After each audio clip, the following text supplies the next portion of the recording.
इसमें कई जो हमारी क्रियाएं होती है, हम क्रिया करते हैं, कोई भी क्रिया हो सकती है, चाहे चलना, खाना पीना, घूमना, देखना, रोना, हंसना, सोना, कोई भी क्रिया हो सकती है।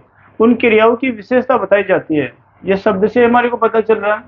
विशेषण शब्द हमें बता विशेषता बताता। अब विशेषता क्या किस रूप में बताता हो, यहाँ पर क्रिया के रूप में बताता, वो क्रिया की विशेषता बताता। आपकी बार संज्ञा सर्वनाम की विशेषता नहीं बताता, विशेषता बताता, लेकिन वो यहाँ पर क्रिया की विशेषता बताता। विशेषण का मतलब ही विशेषता होता, तो विशेषता तो वो किसी भी शब्द की हो, चाहे वो बताएगा ही।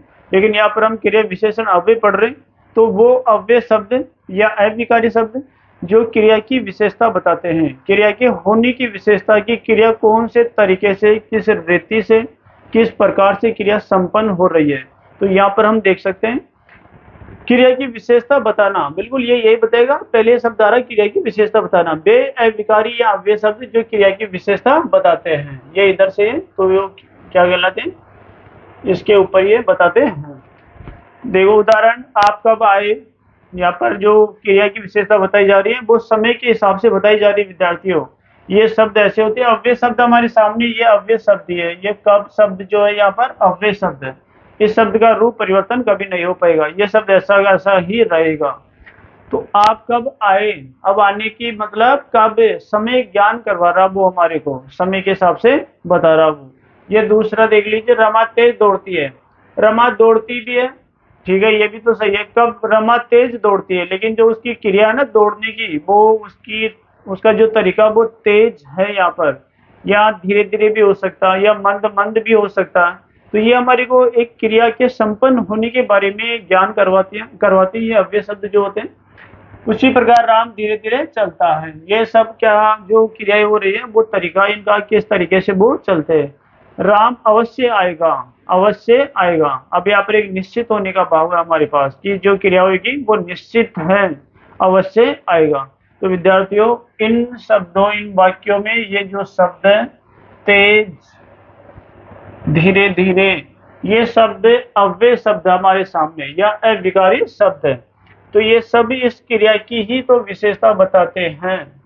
जो यहाँ पर क्रिया हो रही है, क्रिया के बारे में ही हमारे को ज्ञान करवाते हैं कि क्रिया कौन से तरीके से, कौन से विधि से, किस प्रकार से वो संपन्न हो रही है। आइए हम चलते हैं आगे की ओर। क्रिया विशेषण के भेद, देखो क्रिया विशेषण के भी भेद होते हैं, अव्यय के भेद तो है ही।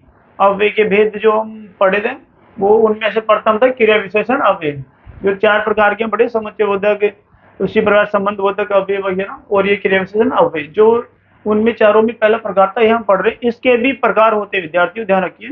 तो ये सारणी के द्वारा, इस चार्ट के द्वारा आपको बताया गया, आप इसमें देख सकते हो क्रिया विशेषण के भेद। अव्यय का पहला प्रकार क्रिया विशेषण था, और क्रिया विशेषण के भी ये प्रकार है। इनमें देख लीजिए क्रिया विशेषण के भेद जो होते हैं, ये भेद है, इनका जो विस्तार विवरण हम इनके प्रकारों को लिखते हुए पढ़ते हुए करेंगे उस समय। तो इसके देखो क्रिया विशेषण जो भेद होते हैं वो 3 प्रकार से होते हैं। 3 प्रकार में पहला प्रकार प्रयोग के आधार पर क्रिया विशेषण के भेद होते हैं। ध्यान दीजिए विद्यार्थियों, जिस प्रकार से सकर्मक अकर्मक क्रिया वगैरह क्रिया को बांटा गया था वही तरीका यहाँ पर है। तो आप इसको देखकर समझ गए होंगे कि एक तो पहला प्रयोग के आधार पर क्रिया विशेषण के भेद, प्रयोग के आधार पर होता है। उसी प्रकार दूसरा रूप के आधार पर, और तीसरा अर्थ के आधार पर। ये 3 प्रकार के क्रिया विशेषण के भेद होते हैं। इनमें प्रयोग के आधार पर भी जो पहला प्रकार है, ये जो इतने हम प्रकार पढ़ रहे हैं, इनके प्रकार ये हमारे को जो हमारी परीक्षाएं होती है, कंपटीशन एग्जाम्स, उनमें काम आते हैं इतना डीपली। अगर आप 10 के और 12 के विद्यार्थी हो, या छोटी क्लासेज के विद्यार्थी हो, मतलब स्कूली विद्यार्थी हो, तो आपको इतना डीपली जाने की जरूरत नहीं है। आपके मुख्य रूप से क्रिया विशेषण अव्यय और ये अर्थ के आधार पर जो 4 प्रकार दिए, इन तक ही आता है। वैसे इतना ज्यादा आपके आता नहीं। अगर आप कंपटीशन एग्जाम की तैयारी करो तो विद्यार्थियों आपको ये पूरी पढ़नी आवश्यक है, क्योंकि इनमें से वो किसी भी प्रकार से प्रश्न निकाल लेता है। तो हमारे को ये समझ लेना आवश्यक है, इनके समझ लेने के बाद ही हम उनका जवाब दे पाएंगे। तो आप देख सकते हो इनको। प्रयोग 3 प्रकार ये हो गए थे हमारे, ठीक है। प्रयोग के आधार पर इसके 2 भेद और होते हैं, साधारण क्रिया विशेषण और संयोजक क्रिया विशेषण। इनका विस्तार विवरण हम इनको पढ़ेंगे जब करते हुए चलेंगे। इसी प्रकार रूप के आधार पर ये दे रखा, रूप के आधार पर ये जो है 3 प्रकार के हमारे सामने दिए हुए हैं।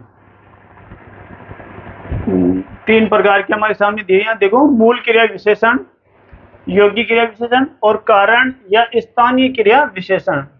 ये विद्यार्थियों थोड़ी देर के लिए ये अथवा था, यहाँ पर अथवा लगा देता हूं मैं, थोड़ा बोर्ड में जगह नहीं रह पाई थी, इस वजह से मैंने इसको बीच में से लाइन दे दी।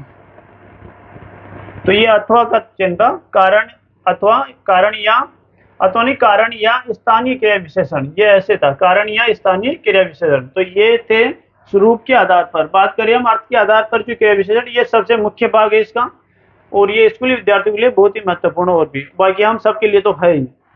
अर्थ के आधार पर क्रिया विशेषण, अर्थ के आधार पर 4 प्रकार का क्रिया विशेषण होता है। विद्यार्थी ध्यान रखना, स्थानवाचक क्रिया विशेषण सबसे प्रथम नंबर पर है, स्थानवाचक क्रिया विशेषण। कालवाचक क्रिया विशेषण, उसी प्रकार कालवाचक, परिमाणवाचक क्रिया विशेषण और रीतिवाचक क्रिया विशेषण। रीति का मतलब तरीका, कौन से तरीके से क्रिया संपन्न हो रही है, तो वो ये रीतिवाचक क्रिया विशेषण के अंतर्गत आ जाता है। तो ये इनके प्रकार थे, क्रिया विशेषण के भेद। ये क्रिया विशेषण के जो भेद थे, इनका ये एक सारणी बनाकर आपके सामने पेश कर दिया गया। अब हम पढ़ते हुए चलेंगे प्रयोग के आधार पर।